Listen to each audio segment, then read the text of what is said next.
अंजनगाव नगरपालिकेचे भाजपाचे नवनियुक्त नगराध्यक्ष अविनाशजी गायगोले आज अध्ययन समाचार सोबत आहे। अविनाश गायगोले अंजनगाव शहरात हे सर्वांना नाव परिचित आहे, कारण सामाजिक कार्यापासूनच त्यांची सुरुवात झाली आहे।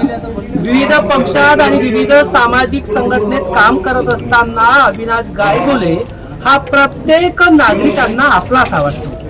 म्हणूनच आज नगराध्यक्ष पदावर आहे। अविनाश गायगोले नगराध्यक्ष झाले। आता येणाऱ्या काळात काय विजन आहे, शहर विकासाचं काय विजन आहे ते त्यांच्याकडूनच आपण जाणू।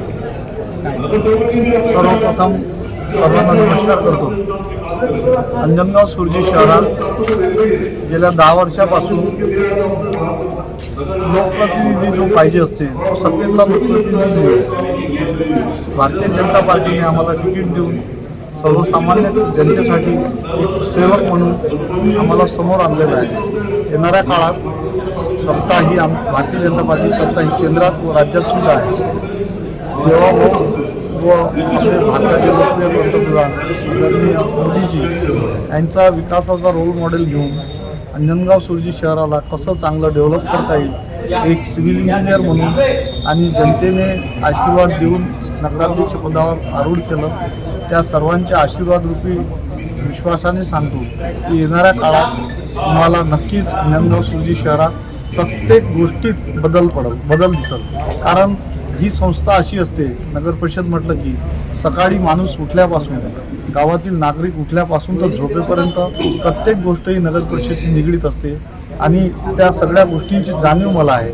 कारण गेल्या 30 वर्षापासून मी या चळवळीत काम करतो आणि अंजनगाव सुरजीचा जन्मता रहिवासी असल्यामुळं प्रत्येक ठिकाणचं काय करायला पाहिजे, कोणत्या चौकात काय करायला पाहिजे, कोणत्या रस्त्याची वीट किती असली पाहिजे, कुठं काय असलं पाहिजे याची जाणीव मला आहे। आणि येणाऱ्या काळात या सर्व जाणीवेतून नुसतं शहराचा विकास कसा होईल एवढा ध्यास घेऊन पुढे जायचं। आपण पाहतो की अंजनगाव शहरातलं क्रीडांगणाचा मुद्दा आहे, सोबतच बस स्थानकाचा परिसराचा मुद्दा आहे, तर असे अनेक मुद्दे। यासोबतच रोजगाराच्या हेतूने अविनाश गायगोलेंकडे काय विजन? खूप साऱ्या गोष्टी आहेत। छोटे छोटे उद्योग जरी गावात येऊ शकले, आमचा एरिया जो आहे तो इरिगेटेड एरिया आहे। शेतीवर आधारित काही उद्योग, बचत गटाच्या माध्यमातून महिलांना काही रोजगार मिळू शकेल, शैक्षणिक दृष्टिकोनातून, आरोग्य दृष्टिकोनातून, असे खूप साऱ्या गोष्टी डोक्यात आहेत। एका दिवसात त्या गोष्टी बदल होणार नाही आणि मी तुम्हाला या 2 मिनिटात सुद्धा काही विश्लेषित करू शकत नाही, कारण माझ्याकडे माझ्या शहराची ब्ल्यूप्रिंट तयार आहे आणि तो 5 वर्षाचा रोड मॅप आहे। एका दिवसात किंवा एका वर्षात कोणतेच बदल होतील नाही। येणाऱ्या 5 वर्षात तुम्ही माझ्याकडे यायचं आणि मला प्रश्न विचारायचे, मी तुम्हाला सगळ्या गोष्टी सांगणार। अविनाश गायगोले यांना शहरातल्या टप्पा आणि कप्पा हा प्रत्येक त्यांची जाणीव आहे। म्हणूनच शहर विकासाचा जो गाडा आहे तो टप्प्याटप्प्याने विकसित करणार असा त्यांचा ठाम निर्णय आहे।